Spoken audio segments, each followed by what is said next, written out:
Especially in the game, you get out with what you put into it. It's like a walk of life.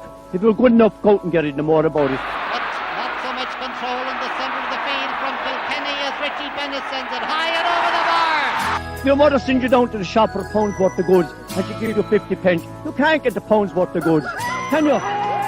Just about kept in. Oh, well done, Shawnee Buckley. To do that to Tomas O'Shea, he deserves to score from here. One of the highlights of the Sunday game. Limerick went out there from the word go today. No more about it. They made all the running, that was it. Put the ball over the bar and the back of it, and that's it. No ifs, no buts. Is there much time left? We've had a couple of injuries. Here comes Kieran Curry. Curry leading the charge of the right brigade. 45 metres out. He's a chance to score. He's put it high. There's no sympathy in this game for anybody. Hello, and you're very welcome along to episode 272 of Treaty Talk. Myself, Tom Clancy, joined as ever by Matt O'Callaghan of the Weekly Observer and Vale Star newspapers. A reminder that the GAA coverage on Sporting Limerick is in association with Noels Menswear, so check out noels.ie for all the latest offers this spring. It is a special edition this week with two guests joining us to preview an All-Ireland hurling final this weekend as Scoil Pól All-Ireland look to bring home national silverware in their All-Ireland C final on Friday afternoon. Now, first of all, good evening to Anthony Punch, who's one of the management team, and to Jack Carl. Good evening, gents. How are you? Good, Tom. How are you? Good evening, lads. Hi, Matt. Yeah. The final training session, I think, Anthony, has just taken place where I am in South Limerick, where Matt is as well. I'd say everyone across Limerick raining heavily. Yeah. I don't think that's going to bother players at this point. They train in snow if they had to. An All-Ireland final, just I suppose a few hours away in a lot of ways. It's we're speaking on Wednesday evening, but the excitement must be very much real for everyone involved.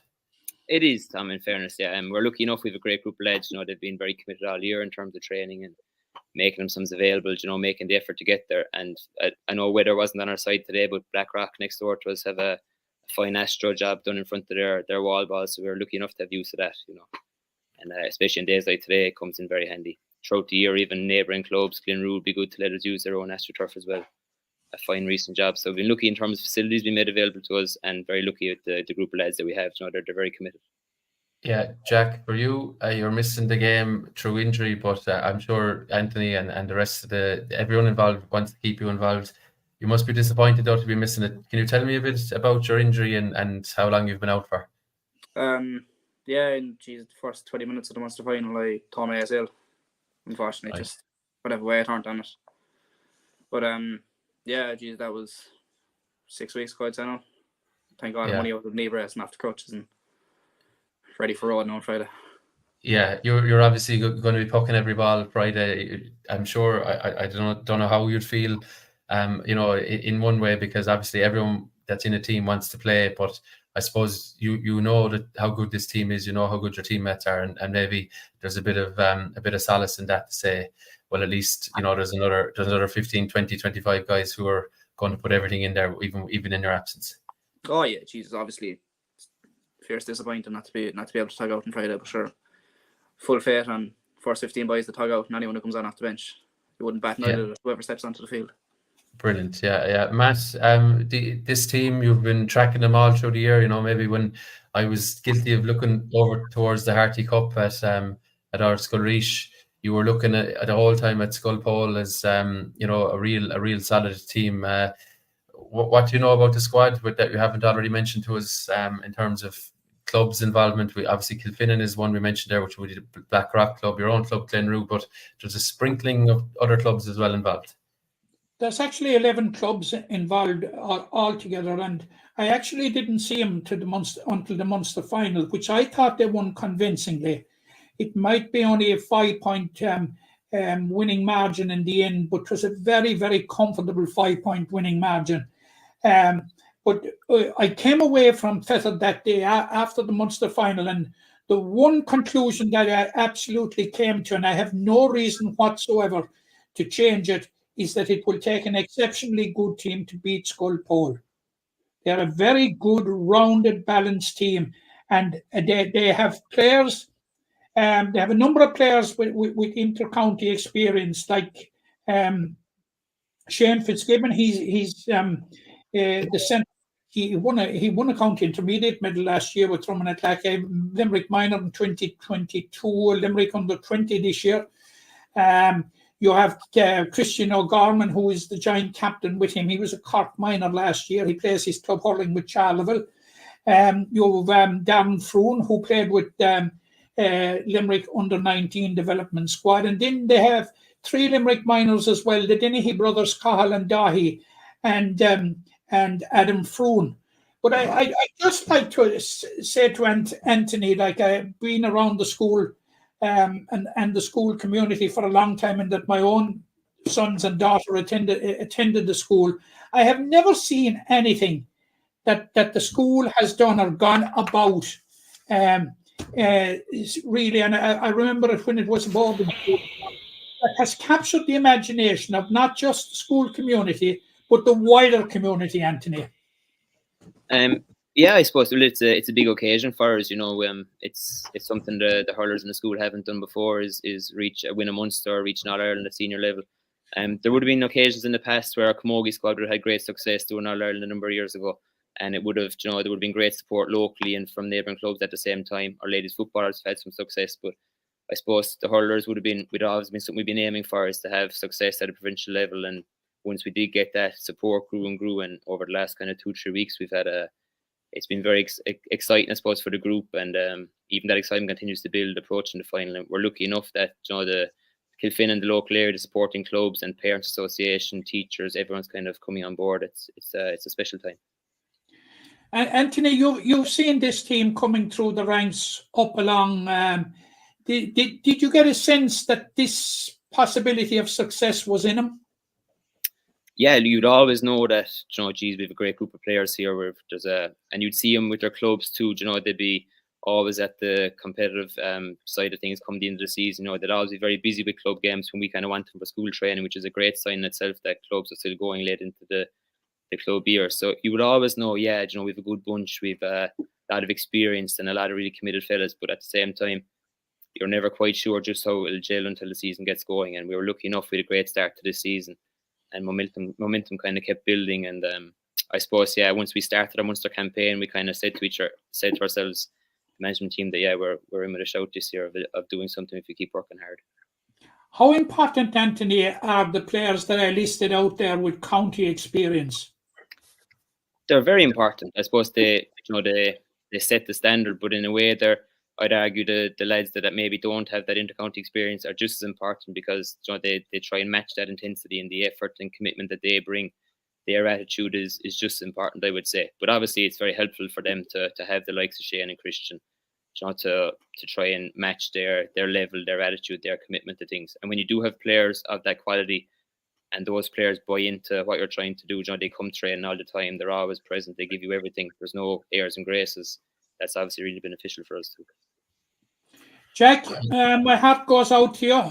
It's a little consolation that you're missing it, but I have a sense that you'll be a very bad spectator. Staff will be hard on the sideline, there's no doubt about it. Yeah, but Jack, obviously you were involved with, we'll say, with the team coming up through the various grades up along. Did you ever think that you'd see the day where you'd pick up a Munster final? And I know modesty will prevent you from saying so, but you were the provider for the goal in the Munster final, the only goal of the game. But did you ever really think that one day that you would be preparing for an All-Ireland final? I hadn't thought this far into it. No, I always knew coming up through, like there was good hurlers here and there, and the team was gelling, and like Mr. Punch said, there's a good bunch of lads there together, hurl well together, good friends on and off the field. And once you put on the same jersey, you fight for each other, you die for each other. There's no fear that it's been done the whole way up through, and it'll be done again on Friday. Yeah, Jack, you mentioned there that you put on the same jersey, but there must be great banter between the lads. Obviously, I think Matt, how many clubs you said there, Matt? 11, is it? 11. I can tell you from my own days in school, the neighbouring clubs, no matter how good for friends you were in the classroom, on the sports field, you'd be sure to cut each other down to size. But how does that work with obviously guys that are arch enemies on club level, but you're supposed to be the good teammates when it comes to it with the school? How does that work? After once you're walking around school together and stuff, you're best of friends. And obviously when you put on the club colours, then you pull the hair off each other and break legs and whatnot. But, you know, it's the same as every club, you know. Well, you're friends and all, but once you put on the same jersey, that school jersey, it's special, especially showing now like how far we've gone and what we're capable of doing. Yeah, very good. An All-Ireland final, Anthony, or Mr. Punch, as Jack is correctly referred to as. An All-Ireland final, it's Galway opposition, Colashta, we're Ballygar, this Friday, now a new time of 2:30 p.m. In Tulla. What do you know about them? Obviously, we see a lot of Galway teams sprinkled through the different grades, you know, always in All-Ireland semi-finals and finals. It seems like through the A, B and C competitions. They're obviously always good at minor level Galway teams, but this is a school that borders, I think, the Roscommon border, so maybe not the hurling strongholds of other parts of Galway. But what do you know about them ahead of the match? I suppose no bad team is going to reach an All-Ireland final, so straight away you'd offer them that respect. You know, they've won Connacht quite comfortably, looking at the results online and trying to see, you know, the games that they came through. So we have to afford them the utmost respect, you know. So we'd have mentioned that, look, these lads are obviously good. They've come through a few tough games. They came through a semi-final against the Derry side that would have been no mean feat either. We were kind of keeping an eye on the scores that day, you know, they ran out comfortably in the end, but it was tight enough at half time, I believe. So they've clearly been through a few games where they've had to really earn it. At the same time, we wouldn't focus too much on them, you know. If we'd be very confident that confidence by the wrong word, very insistent that if we get our house in order and we work hard on the day, then we can be proud of what we've done, no matter what the result at the end.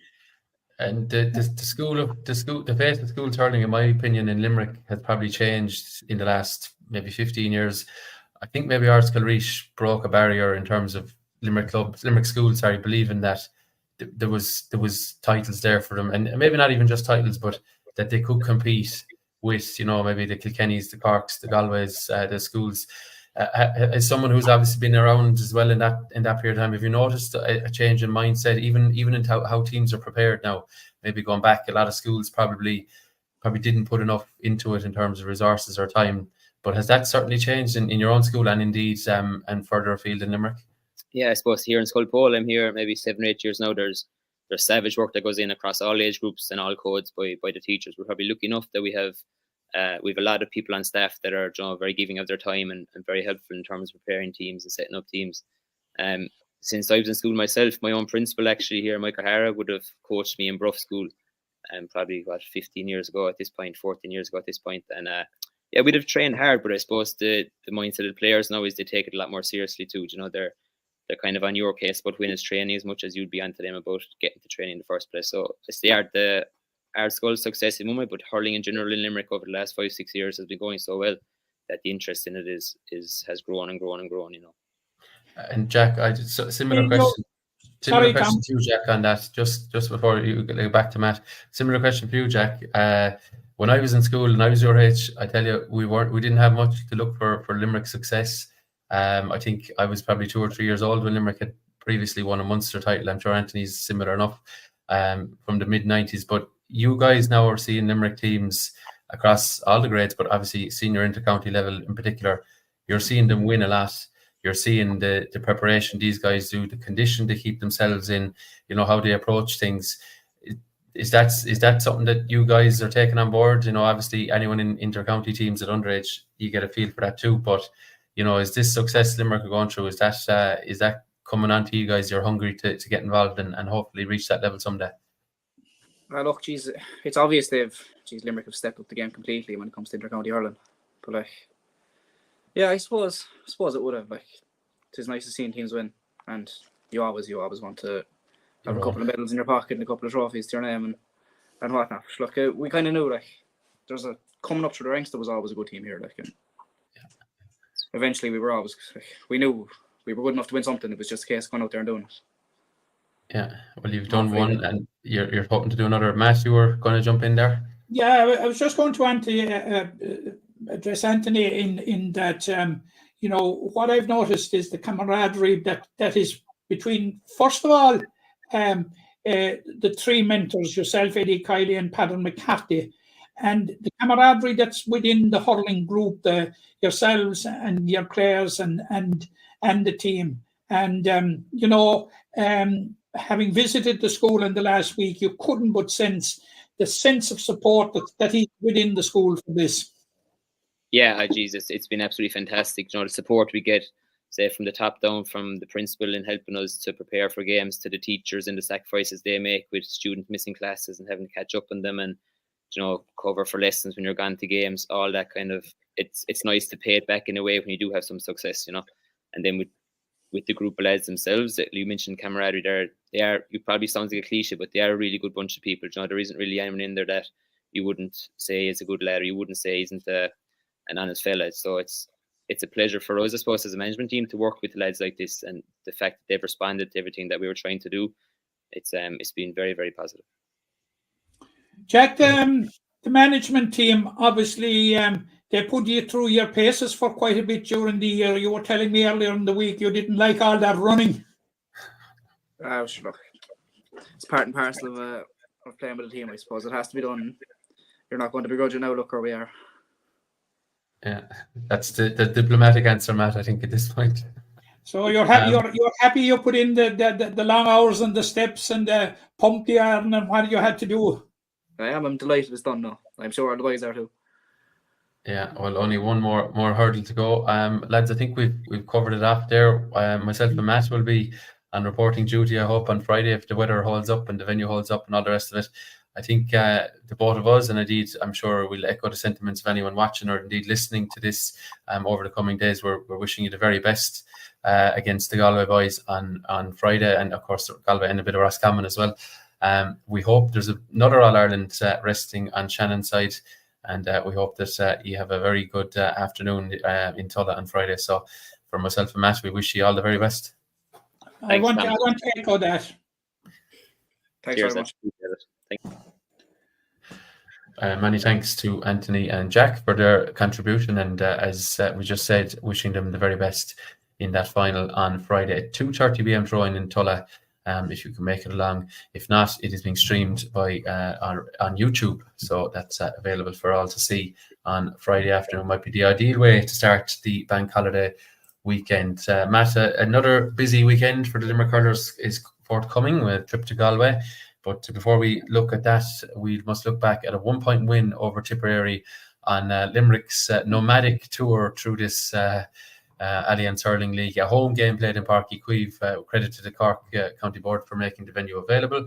A 1-point win for Limerick at Super Value Páirc Uí Chaoimh, I should say. Your thoughts on the game? Limerick deserving winners? Yeah, absolutely deserving winners.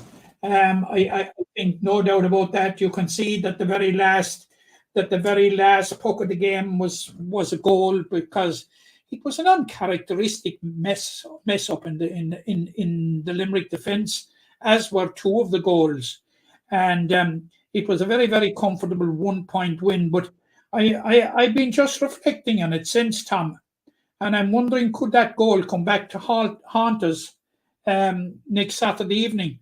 Well, Galway beat Limerick and Tipperary to beat Antrim. It will come down to the scores between the teams. And I think Tipperary beat Galway by 5 points, and Limerick beat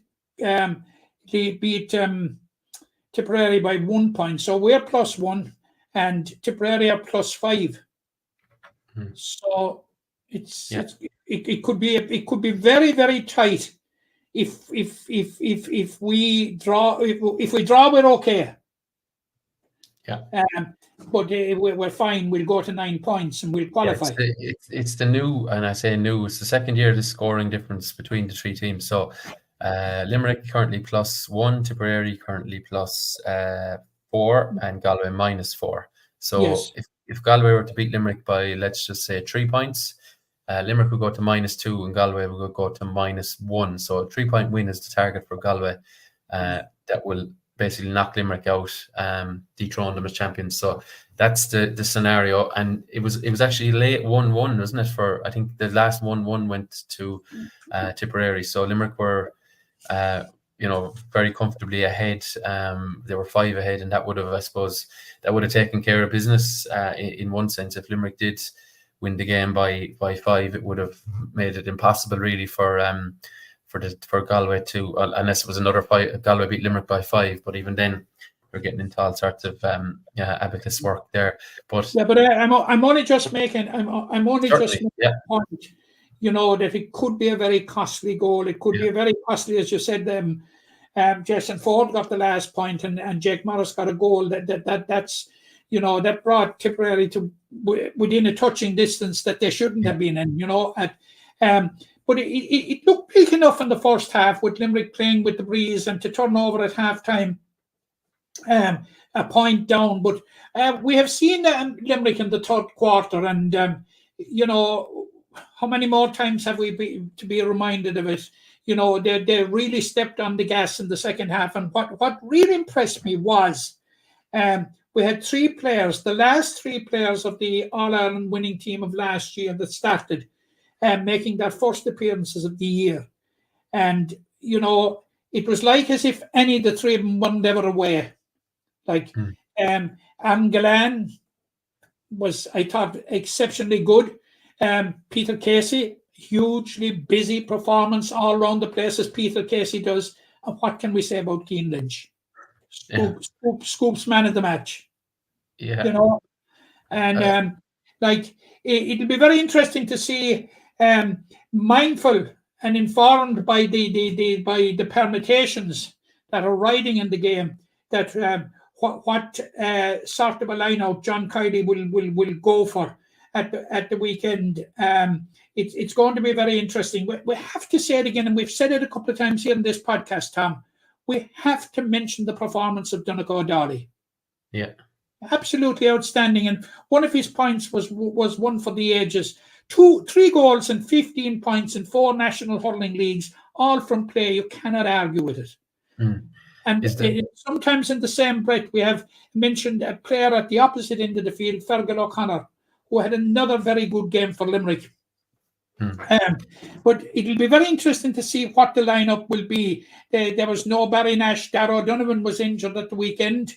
And Kyle Hayes had a knock also and missed it because of it. So it'll be very interesting to see what in lineup John Kiley will come up. As I said, mindful of the fact that, you know, you could get caught with this scoring difference.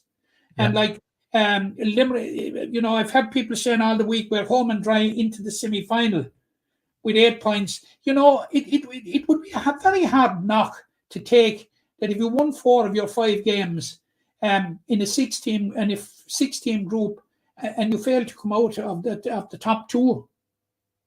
Yeah. You know? It could happen. It could happen to one of the teams, whether it is Limerick or Galway, invariably. You know, so it's quite simple. If Limerick draw with Galway are gone, and that's so assuming that Tipperary will beat Antrim. Yeah.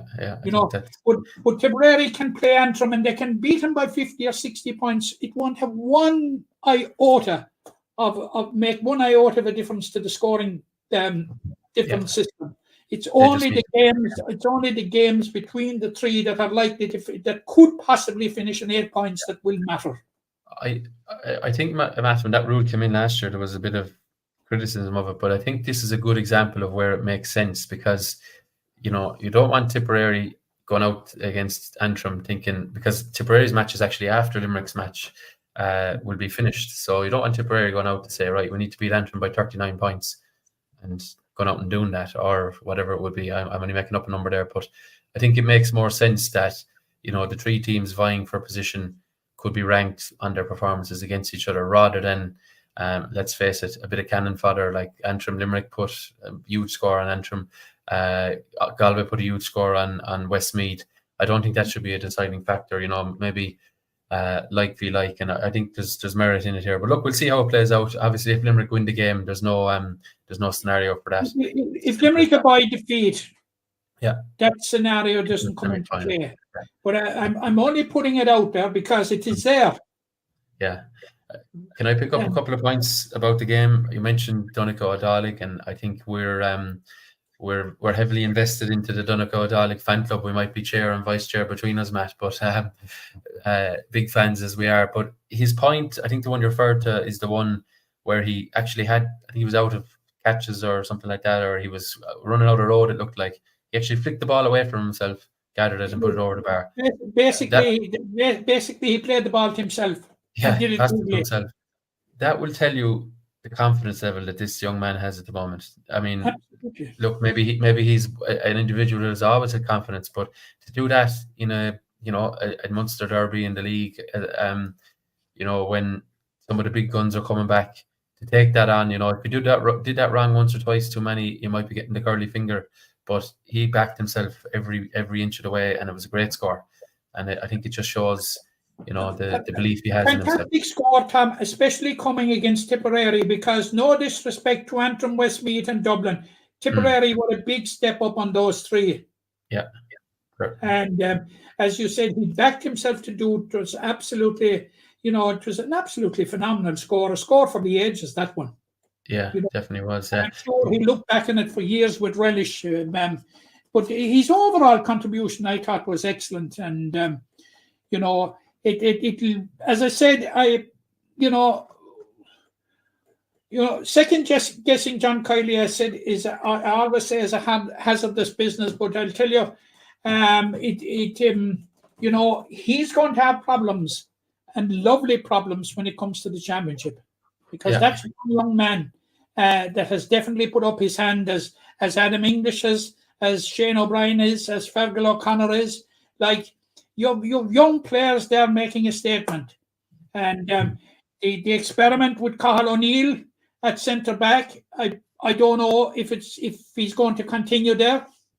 But he had a very solid game, but you sometimes wonder, is he as comfortable there as he's further up the field. But he certainly has had two very solid performances in there, and has shown his adaptability. Obviously, we'll be looking with bated breath to see what's the story with Sean Finn and Declan Hannon. They are obviously closing in on a return, and it will be very, very interesting if John Kiley will get an opportunity to see one or both of those players during the course of the league, whether it is 1, 2 or 3 games that's remaining in it after the, if they get over Galway, there's a semi-final and potentially a final.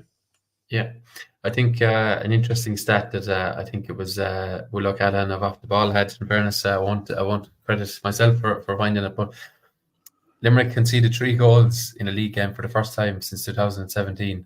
And I don't know, had you heard this, Matt, but could you name the county that did it? That the last 2 counties even that did it that year? I tell you, you'll be here for a long while. It was Offaly and then Kerry and then Offaly that did it in rounds 2 and 3 of 2017, that Limerick conceded 3 goals. So maybe a little bit cause for concern there. Particularly 2 of them were from turnovers that Limerick don't define themselves from, 2 of them were just poor defending, and John Kiley, he will obviously work on it. And when he came in for the interview, you didn't deserve any marks for guessing that he was going to allude to it. Yeah. No, they've very high standards from that regard. Colin Coughlin had a fine game as well, as an attacking halfback. And got a couple of good scores as well. And he's in the mix. And why I'm not mentioning him as being somebody that's going to give John Kiley a headache. He'd give him he's been giving him a headache with a while. But I'm talking about the people that are going to give him an extra headache. Yeah, certainly. Yeah. No, I think the 3 goals, maybe not a huge concern. It is early March, but maybe the manner of them, is one of them. Even the first goal now, I think maybe it was a lot of steps by Jason Ford, but ball across the square is not something that Limerick defend badly. Normally they have that one cut out. So look, I suppose you can learn things from this. I think Liam Cahill will be conscious though that to beat Limerick, they're probably in the championship will probably need to score maybe 3, 4, even probably 5 goals if Limerick are to continue their reaching 30 white flags. Maybe if Limerick aren't going to get 127 or 128 or 130 in a game, best way to beat Limerick might be goals. And Liam Cahill seems to be pushing that button with Tipperary. But now that you mentioned that, I cannot recall over the course of the game, did Limerick at any stage really threaten Barry Hogan's goal? Yeah, I don't think so. Maybe Aaron Gillan was tripped when he was through, looking to be through, and could have had a penalty maybe in this kind of black card scenario. Yeah, But well, I've been saying this for I've been saying this for a number of couple of years now, and I have a morbid fear that it's going to continue in 2024. There seems to be a kind of a belief out there that Aaron Gillan is fair game. Right. Yeah. Because I have seen him being systematically fouled in other games, and not getting frees and not getting his dues. Yeah. The threshold is a bit higher, you think, to say the I least. think the threshold is much higher for Aaron Gillan to get a free or get a penalty in this case. Yeah.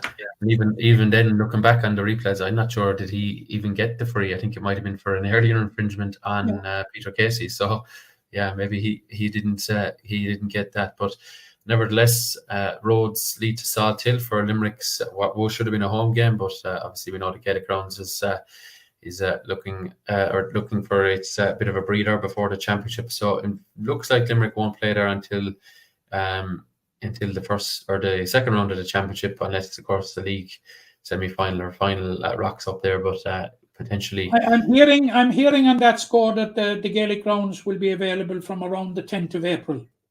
Okay, right. Because you must remember, and we'll be talking about it in a minute, that the Munster Championship is starting this week. Yeah, and it's starting before St. Patrick's Day. That be we're going to get onto the under-20s in a second, but yeah, it's the earlier starts for the underage than I suppose than ever before. So we'll get stuck into those now. But the game is thankfully for those who can't make it, Salt Hill will be live on RT television. Yeah, but I just want to say a few things about the game in Salt Hill. It's going to be a tough game, and of course, will we ever forget? Was it back in 2018 when Limerick won their Textocate themselves from Division 1B in the league? And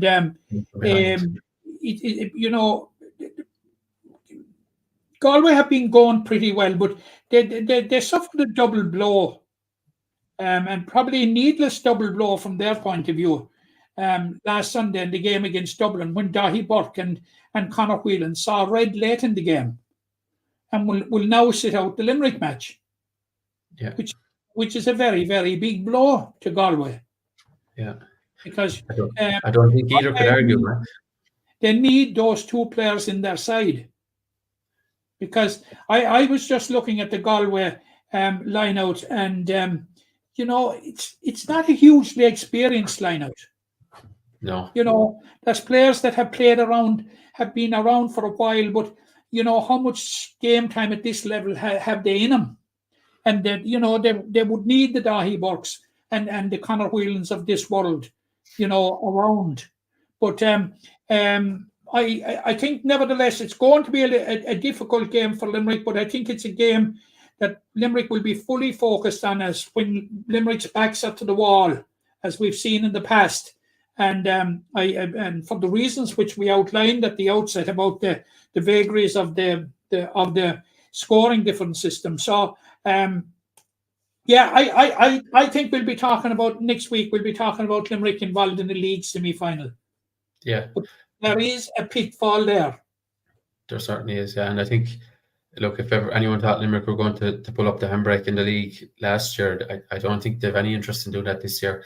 For the very reason that only, if presumably Garen Gillan, Peter Casey and Keane Lynch play this week, that will only be 2 outings for them, and then they'll have to wait effectively it would be a month, wasn't it? It'd be 4 weeks anyway before lining out again. So I think John Kiley, and indeed the names you mentioned, Declan Hannon and Sean Finn, he would like another taste of competitive action in a league semi-final for those guys if they're fit and able to come back into things. So I think there's logic in saying that Limerick will go after this game, look for the win, and we'll be potentially talking about a last for cash in the league next week. So that's the hurling. The Camogie, Matt, I think we were probably dreaming of putting one foot into a semi-final in terms of league placings after the the opening 2 rounds, which Limerick won. Those being against Kerry and Down, but a disappointing loss up in the capital against the Dubs. Disappointing loss, Tom. Very disappointing loss. And, you know, quite honestly, I for one didn't see it coming. But you know, just to say that in the first half, Limerick played against a very strong breeze, you know, and were 9 points down at half time, and threatened to make inroads into the lead early in the second half. But Dublin steadied the ship, and you know, by the 3/4 stage, Limerick had made no impact as such on the lead, you know, and Dublin saw it out. A disappointing result, but not the end of the road as far as Limerick are concerned in the league. There are 2 more games to go. Dublin have already been beaten by Wexford. If we can beat Antrim on Saturday week, and I think we travel to Antrim, although there's something about it that we may be at home. We travel to Antrim, and if we can get a win over Antrim, and then it will all come down to the Limerick-Wexford game on the final round. So that should be interesting. Now, Antrim were totally in disarray. They're going. They're a bit of a roller coaster year. They're going from being in totally disarray behind the scenes to be totally organised behind the scenes. And despite all the disarray and all the narrative that's been around it and all the lines that have been written about it, they have won 2 games. Yeah, they've beaten Down and they've beaten Kerry. Now this in between the 56-point defeat to Wexford, when the discord behind the scenes was at its peak. Yeah. So very, very hard to know, but we'll be looking at it next week. But just to put it out there, the permutation is that Limerick still can get back into a league final. But to do it, they have to beat Antrim and they have to beat Wexford. Yeah, that's it. Yeah, it's top 2 into the final, Matt, and that is out of this group of 5. Yeah, top 2. Yeah, top 2 from 5. So I might have said semi-final there to start, but that's not in the equation. So a bit of work for them to do, but I think they can still do it, in fairness. So it's not out of the realms of possibility that Limerick pick up 2 wins, but they'll have to start with that game against Antrim, which, as you mentioned, is currently down for an away fixture, but we have some in the background, we have some doubt over that, but currently Limerick travelling to play Antrim. Yeah, but you know, the fears of relegation, which haunted Limerick for a good while in the league last year, they're gone already. Yeah, they were gone from day one, really, I think. More or less. Because Down or Kerry are doomed. That will decide when they meet. The loser is almost certain to be playing in 2B next year. Sorry, in 2A next year. 2A, yeah. So that will be the end of that. And look, they can give it a right go in Antrim, see where it takes them. I believe, you know, if they play to their best in Antrim, they're quite capable of getting a win, whether it is in Antrim or in Limerick. I think they're quite capable of getting a win, and sets it all up nicely for the final day against Wexford, which is definitely at a Limerick venue. Yes, indeed. So finish strong there, and they could be playing potentially maybe someone like Wexford in a final if they can win the last 2 games. The juniors, Matt, they were, as you mentioned last week, won 2 of their first 3 games, put themselves second in the group of 4, which was invariably ranked for their positioning. This is, of course, of the league. They are now based down in a semi-final this Saturday. And once again, the venue is the famous venue now at this stage, TB&C. We still haven't found out where that is, but nevertheless, we're pulling our hair out here. No venue, 2 p.m. Saturday. And if we can ignore that maybe slightly, I know you probably mentioned it, but a big opportunity for Limerick to get to a league final. You're right. At this present time, as we speak here on Wednesday evening, Limerick don't know whether they're in Croke Park, the Aran Islands, or the Moon. It could be any place. It's a totally disgraceful situation leading into a national semi-final. Absolutely disgraceful and just intolerable. And this is the 3rd week in a row that we have found ourselves in this situation, Tom. Yeah. And I had contact with a member of the Limerick Camogie group, 5 minutes before we came on, and they have heard nothing as to where the venue, not even a sounding as to where it might be. So, yes, it's a semi-final. As I explained last week, there were 4 counties in it in the group stages. The group stages were nothing more than a seeding process for the semi-finals.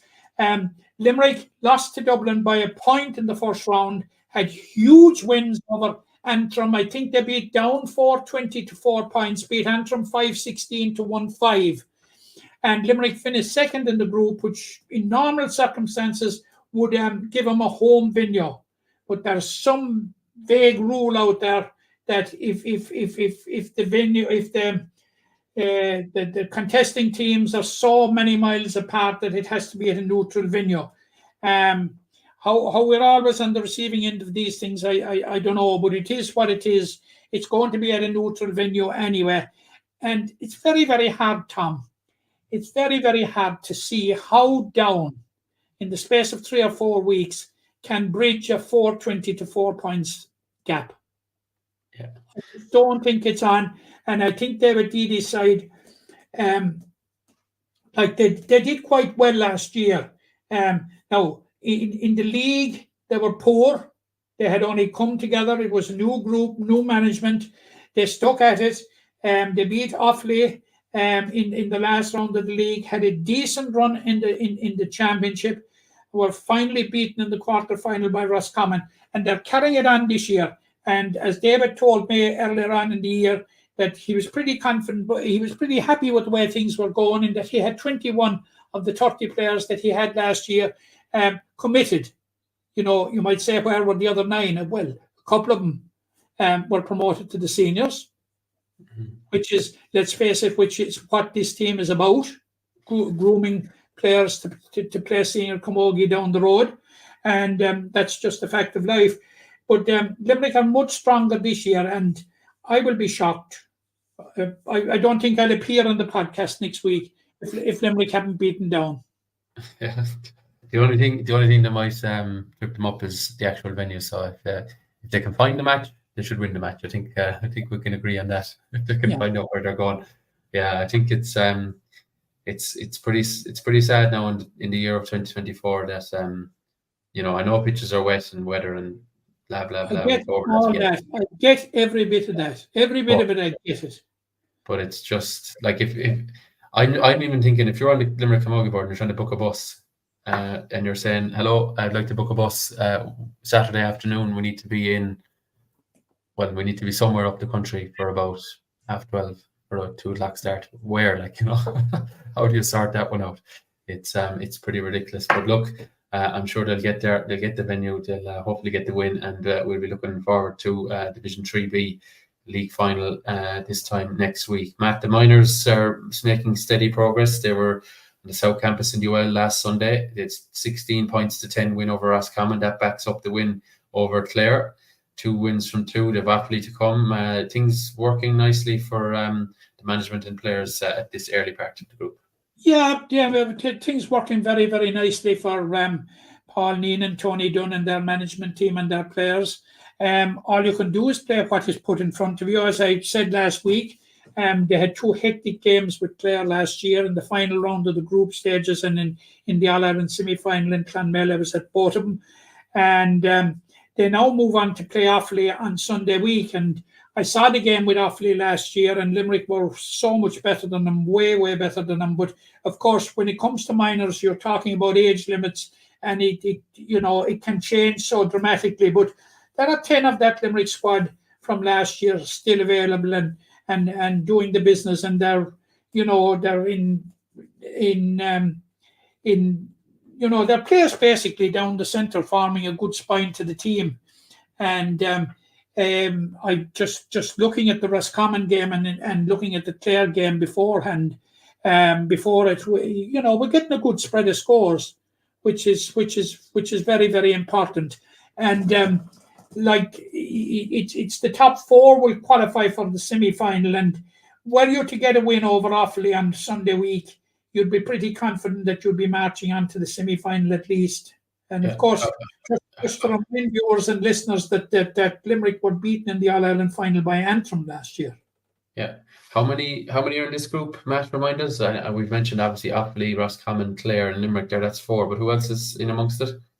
Wexford, you have me stuck. Wexford, anyway. I can tell you that.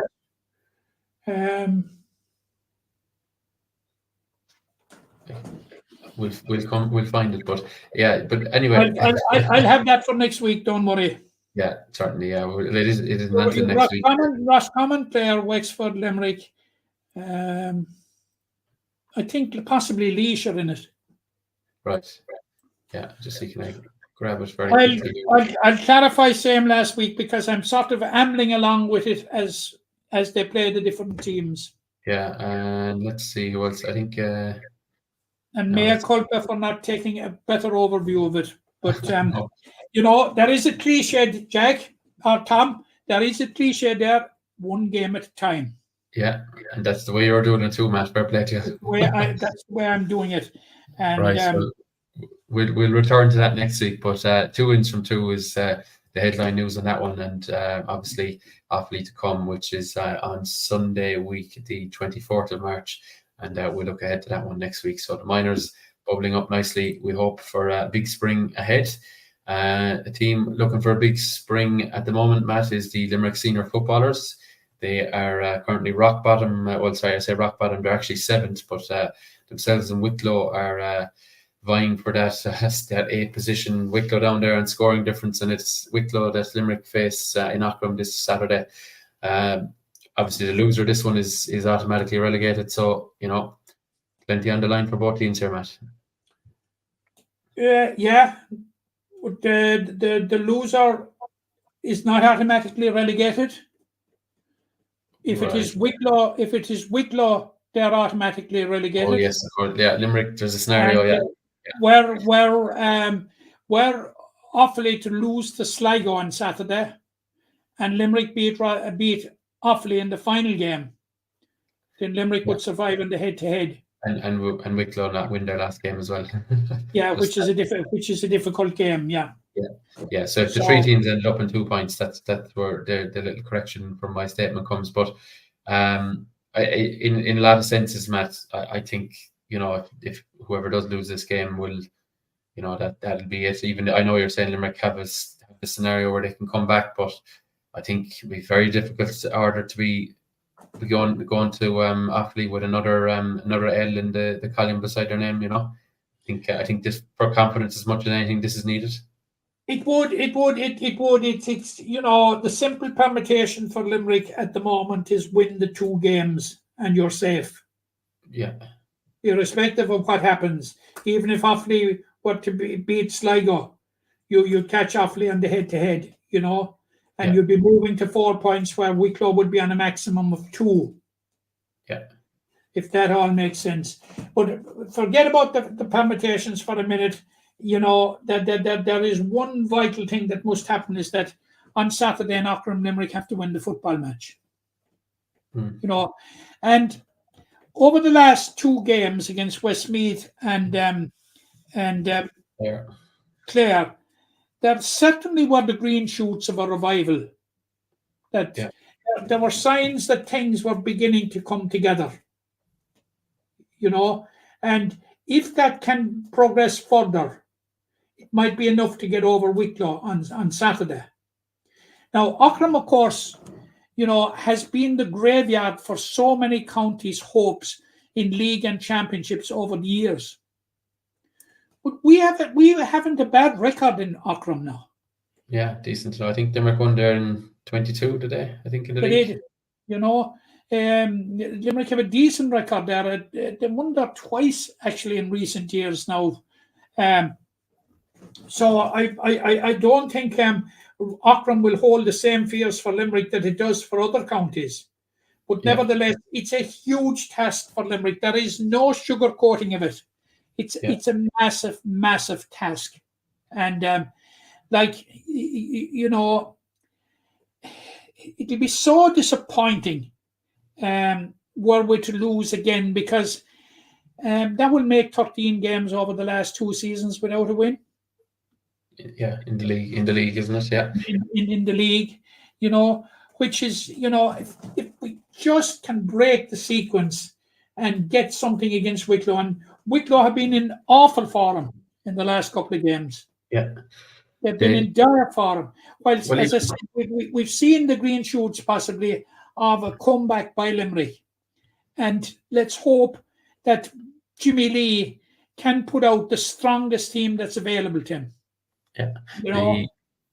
The thing I think that if you look at it, Wicklow as well, from obviously they're rock bottom, but they conceded 5 goals the last day against Offaly. So a complete capitulation, really. I think a lot of those in the second half as well. But even Wicklow last year, they actually beat Limerick in the Tailteann Cup, but they were already out by that point. Limerick were already through actually. But so since they got promoted, they lost the league final to Sligo, the Division 4 league final, about 11 months ago. They then lost their first 2 Tailteann Cup games. They beat Limerick in a dead rubber, and since then they've lost all their league games. So their form is not trending any way positive either. You know, Limerick have, as you say, have probably thrown in a couple of good displays. Okay, they've fallen short, but at times they have shown that there is something in the tank there. You know, I do wonder if Limerick are in a losing position coming down the straight, the home stretch. Will there be answers? You know, I think if they're in a winning position, I think they'll be able to see it out. But I just wonder if if they are chasing Wicklow, what way this will end up. You know, and that's it for me anyway for looking at Saturday. But a win you wouldn't know what a win could do for Limerick season. They're obviously going to be in the Tailteann Cup, unless something bizarre happens in the Munster Championship, which I don't think it will. But a win here could be the start of a mini revival, I think, for this team. Absolutely. We're not in a good place, and there's no use in trying to say we are, but like you just hope that what we've seen in the last 2 games. Now they were right in the mix with Clare going down the home straight, but weren't able to see it out. It was similar against Westmeath right through to the end, and you'd be hoping that if they can get ahead of Wicklow, that they can do it and see it out. It's a tall order, but I think they have a decent chance, Tom. Nothing more, because losing becomes a habit, and by God, they have enough of it at this stage. So that, look, it's a chance to turn the corner, and let's hope we take it. Yeah, certainly. That's Limerick in the Division 3 game against Wicklow at the weekend. But a Limerick football game that takes place a day earlier is on Friday, the 15th. Of course, you mentioned Munster Championship starting. There's not too many have started this early down the years. It's the Airgrid Munster Under-20 Football Championship, the phase 1 of this championship. So, Matt, previously we had knockout phases in the Under-20 Football Championship. It was the last one to get a group phase. Very slow to bring it on. Obviously, the senior one doesn't have one either, but in terms of the underage, last one to get one. At long last, there is a pathway for the under-20 footballers of Limerick, Clare, Waterford and Tipperary to play a number of games, to be competitive, to be, to win games at inter-county level, have something to work towards, try and get to a phase 1 final, and then have a crack off Kerry or Cork. I think it makes complete sense. Limerick starting in Feathered on the artificial surface this Friday at 7 p.m. So a welcome change, Matt, to the structure of this tournament. Yeah, I suppose a change that was overdue. There's no doubt about that. Welcome change, and as you rightly said, it's going to be on a round-robin format between the so-called weaker counties, with 2 qualifying for a final. After that, you'd want to be Einstein to figure out where they go. I think is that a kind of another mini round-robin. I look. I gave up on it, trying to sort it out. But we'll concern ourselves for the moment with what we've control over, and that's over the group stages. And we play Tipperary on Friday night, as you said, in Feathered, and the following Sunday week we play Waterford in Mick Neville Park, and the following week again we play Clare, also in Mick Neville Park. We have 2 home games this year. You'll be very hopeful. Limerick seem to have a strong squad. They have many of the squad from last year. But if you recall back 3 years ago, Tom, that Limerick reached the Munster minor final. Kevin Deanahan was manager at the time, and they led Cork with less than 10 minutes to go. So the nucleus of that team are available. You have the likes of the Emmett Richters of this world, and the Aaron Nevilles, the Craig McGinnis, all these lads, Dara Murray. You have some very, very good players and some very, very promising players there. And they're all included in the squad. Now, the team will be named, I understand, late on Wednesday night. Yeah. Not quite midnight, but not far from it. It will be named at 10 o'clock. Just past my bedtime. I'll have to get it in the morning. Yeah. Now they face Tipperary. Niall Fitzgerald is the manager of Tipperary, and he can call on some of these players that were involved in the panel when they were knocked out in the first round by Tipperary last year. Now, we beat Waterford in the first round last year, and then we went down to Cork. You and I were at it, Tom, in Páirc Uí Chaoimh, if you recall. And whilst, we gave Cork plenty of it for a while, but they pulled away in the end and had a flattering kind of a win in the end. But you recall we speaking with Shane Kelly after the game, and he's saying, and rightly saying that, they had one eye in this year because they had a lot of players under the age last year, and with a second year to go, and now this is that year, and ideally, like the way that the league the championship has been restructured should suit them. But Tipperary and Fettered will be a tough task. Make no mistake about it, because, as I said, Niall Fitzgerald has 10 of the squad that were beaten in the first round by Clare last year. And that is a very, very good carryover. So, and now Limerick would have the same, So it'll be very, very interesting. And you get the sense that you always have to make allowances for Clare, who could upset the apple cart as they very nearly did it. As they very nearly did it with Kerry last year. Yeah. So it's going to be very, very interesting. But it's games for the lads, and I suppose when you think of preparation for the under-20 championship, isn't it a pity that the Liam O'Connor Cup was scrapped? Yeah. Certainly Because was, in preparation, it was an under-20 competition with a bit of bite in it, and for some reason it's there no longer. Yeah, I wonder, did the Munster counties, and we're only speculating here, were they happy enough because of this phase one, as it's called, has come in, that they'll have enough games? But probably not, because maybe I don't know, or was it the work of a pin pusher? I don't know. Yeah. Tricky to know, but just to touch on this new format, for anyone that hasn't seen it, it's actually there on the Munster GAA website. It's when you look at it slowly, Matt, like I did, you'll grasp it. But Limerick are guaranteed 4 games. We've mentioned they're playing Tipperary away, and then Waterford and Clare in rounds 2 and 3 at home. If they finish in the top 2, they will be playing the winner of phase 1. So if you finish first, you'll be playing Cork. If you finish second, you will be playing Kerry. That's the way that draw has been done. If you finish third or fourth, you will be playing a B final. Now, how much merit is on that final, I don't know. It's effectively a loser's final, for 5th and 6th in Munster, but nevertheless, another competitive game for those teams. So we're guaranteed to see Limerick 4 times, Matt. And obviously, if they can, you use the phrase, upset the apple cart.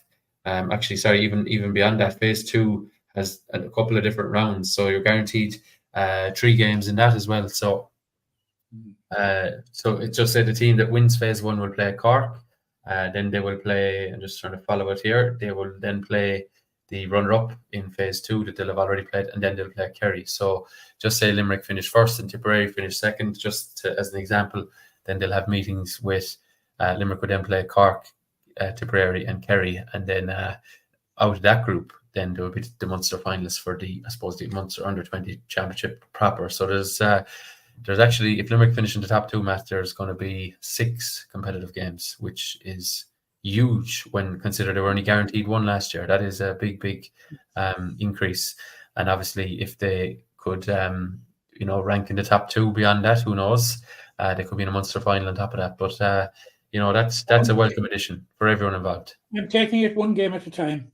Yes, back to that place. But a welcome addition, I think, for the other 4 counties outside of Cork and Kerry to have that volume of games available to them. So very best wishes to the side.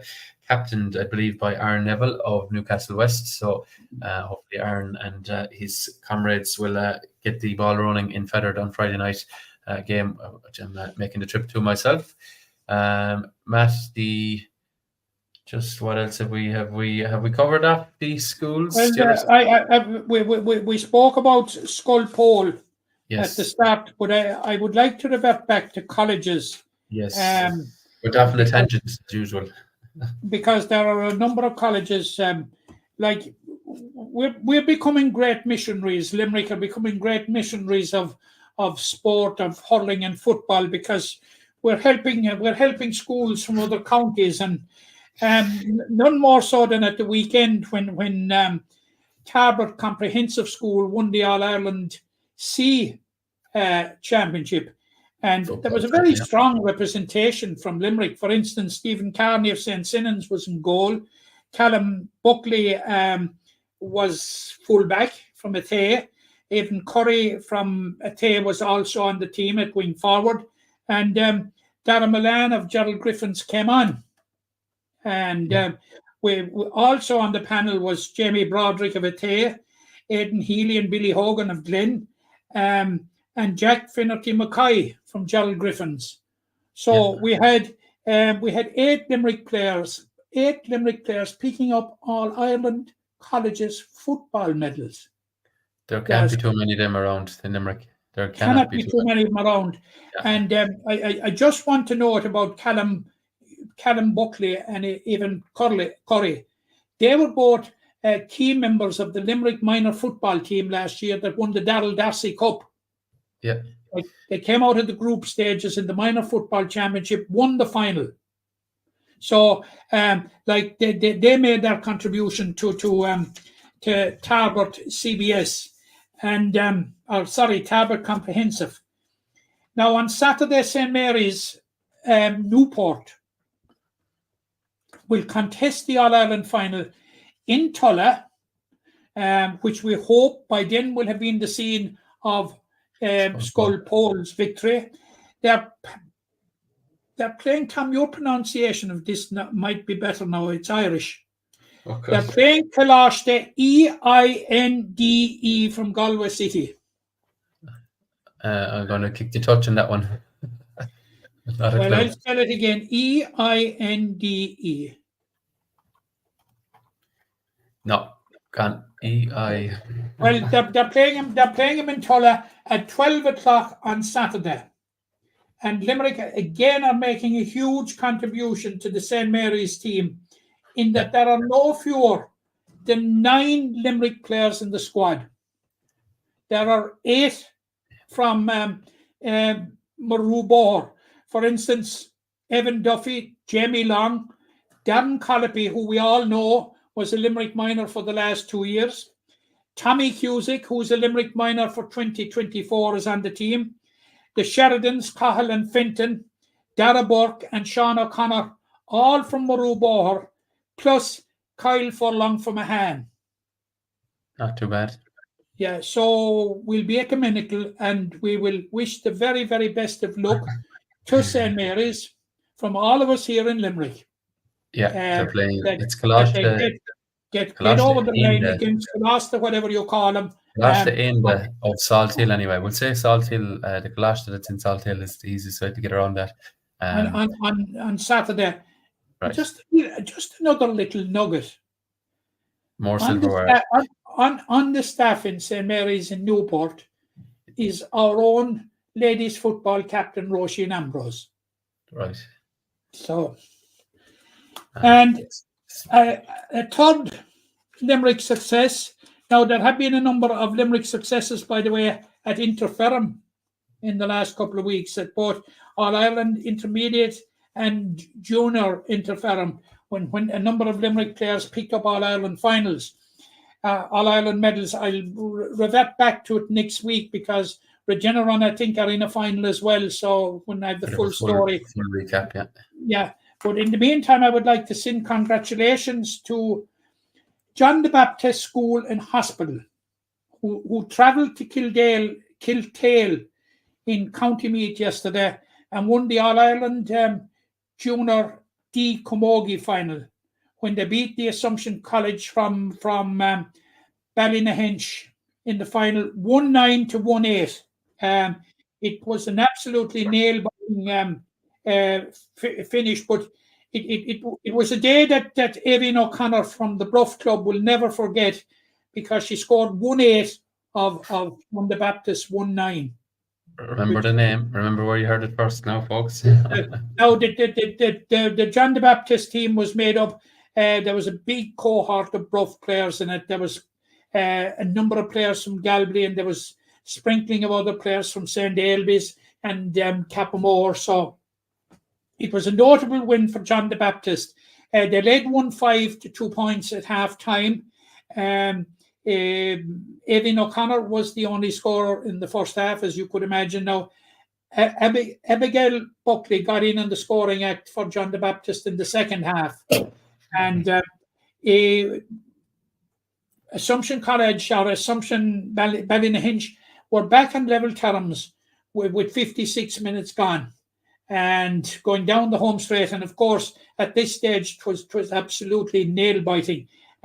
But Limerick, John the Baptist were awarded a free with less than a minute of regulation time to go 50 metres out in front of the goal, quite a distance, and Evan O'Connor potted it for a famous win. So congratulations to John the Baptist on a great win. I would also like to mention a very, very, very important and a very, very special event that will be held in Balkidden Castle on Friday evening, when Kilmallock GAA Club and the Gaels of Kilmallock will come together to honour the Golden Jubilee of their famous 3-in-a-row team that won the Limerick Senior Hurling Championship from 1973, 74 and 75. Now, Tom, you know how difficult it is to win a county senior championship. You know how difficult it is to retain it. And you can only just imagine how hard it is to win 3 in a row. I think the last team to do it was Adair in Limerick. Yeah. So, there's going to be a coming together where the Kilmallock GAA Club, they're going to win. They're going to honour the players from the 3 winning teams. And actually, an awful lot of players were common to both.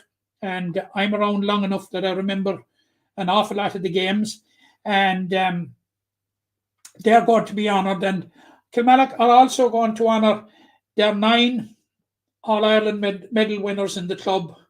For so long, up to 2018, it was only one, Massey Dowling, who won an All-Ireland in 73. But the Kilmallock All-Ireland winners has now gone up to 9. So they're also going to be honoured in the night. And it gets underway at 8 o'clock. I think the admission is something like €10, but it promises to be a special night. And, it will be absolutely fantastic to see the players that, achieve so much in that spell coming back and recounting on the great days of the 70s. And, unfortunately, there are a number who are no longer with us, but they will be represented on the night. But it promises to be a fantastic night. Yeah. Well, congratulations to them, I suppose, for organising an event to celebrate it. Matt, there's one other club that won 3 in a row other than there in the interim period. Would you know who that is? They did it twice. Probably gave it away by saying that. But there's one club in the Limerick Senior Hurling Championship. I've done it twice since the Kilmallock team. You're stumped. You have 3 in a row. Yeah. Patrick Swell in between 95, 96, 97, and then 82, 83, 84 as well. But I'll tell you, going even before that and just having a quick browse through here, I think it was the 50s even before that. And then you're looking at the 40s when a hand just seemed to be collecting Yeah. titles everywhere they went. So And it's, did a number of titles phenomenal number of titles in a row. I think it was about 6, was it? yeah, I think something like 1, 2, 3, 7. I think there, isn't it? Yeah, 7, 1942 possibly, yeah. to 48. Yeah, and they were, even before that, they won another 7 in a row or something like that as well. Probably never to be seen again in Limerick. In I know, fairness. well, you know, Ballymacarbery from Waterford have won the Waterford ladies football for the last 40 years. Yeah, let him at it. Let him at it. Yeah, But I mentioned I'm quite aware that the Well have done it, you know, but I yeah, actually wasn't sure of the years, you know. yes. The only I suppose my own point there is that it isn't easily done. A great No. Piercing team that won a Club All Ireland haven't done it, you know, and their iterations afterwards have at most 2 and invariably sometimes only 1. You know, struggle to retain it, such as the difficulty that challenge poses. Matt, I think that has us covered. There's one mention of a fixture that is confirmed this week. I suppose a good order from the LGFA to confirm it for us, but in good time. The Division 4 semi-final on Sunday, the 24th at 1 p.m. in Padraig Pearce's GAA in Roscommon. We'll see Leitrim against Limerick, the semi-final that Limerick qualified for, of course, last weekend with that win, or the previous weekend with that win over Carlow. Were you talking to Jack during the week? No. Because he must have told you how to rile me. Yeah, you don't believe it's too neutral. No. Yeah. Can anybody tell me it's a neutral venue? Yeah. No problem. But is it fair that Limerick should travel to almost the county bounds of Leitrim to play in a National League semi-final? Can anybody tell me the logic behind it? Is there no venue between Innis and Roscommon, or from the Limerick city boundary and Roscommon, that would be halfway or nearly halfway? Yeah, and that club actually, more or less bounds Leitrim, I think, doesn't it? Or it's not a million miles away anyway. I'm just looking here, my maps, but yeah, I know it's frustrating, I suppose. But look, I think the girls will have no. When I saw it, Tom, I thought my sight was failing me.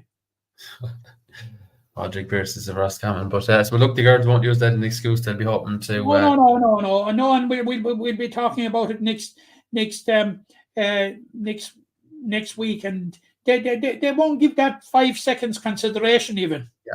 Because the winner. The girls after the last game, I met him after the Carlow game when they had qualified like that, just now focused on getting over that semi-final hump. Because if they get over the semi-final, they're promoted. Yeah. So, like, the stakes against Leitrim are huge, and like they're not going to be worried about whether it is in Roscommon or in Sligo or in Galway or wherever it is. But I think it's unfair. Do you not agree with me? I do. You're letting me rant there about it without right. intervening. We're out of airtime. I think we'll bring it to a halt there. I think we've covered plenty now this week. Again, best wishes to all the teams this weekend, and we'll particularly give a nod to Scoil Pól. We're so generous. One final time, Tom. I'm going to a nice function tomorrow night. It's in the community centre in Doon, where their successful under 13s and under 17s will be presented with their medals. And among their guests will be their own Richie English and one of the rising stars of hurling, Adam Screeney from Offaly. Will be among the guests. That's in Doon tomorrow night, and it's kicking off around 7:15 to 7:30. And again, it should be a very good night out there in East Limerick. Yeah, very good. And I tell you, Adam Screeney, not too far removed from those age grades himself. So a young man, but generous with his time to make it down to Doon. So best wishes to that. That's it. So we'll talk to you next week on Treaty Talk.